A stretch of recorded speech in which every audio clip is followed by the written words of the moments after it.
Welcome to the Learning Pines YouTube. We hope this video helps. You start by removing the immediate risk. Disconnect the battery negative terminal to prevent accidental sparks. Once done, locate the coil pack or distributor tower and expose the terminal nut. Make sure to brush away dirt and oil so nothing falls inside. Next, pick the correct socket, typically between 8 and 12 millimeters, and a short 1/4 or 3/8 drive. You hold the boot steady with one hand so the wire doesn't twist, because pulling the wire can damage the terminal. You now remove the nut. Stabilize the boot with your free hand to isolate the force to the nut, not the wire.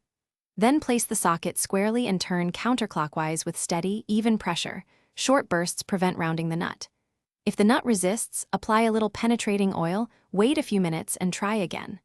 For awkward angles, swap to a swivel or magnetic socket so you don't lever against the boot.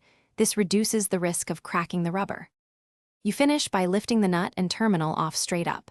Inspect both threads and the rubber boot for corrosion or cracking and clean as needed.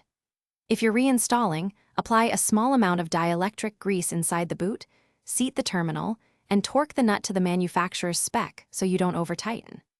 If the wire won't release, gently work the boot with a twisting motion and penetrating spray. If it remains stuck or shows damage, replace the boot or wire to avoid misfires. Thanks for watching. Consider subscribing if we helped you.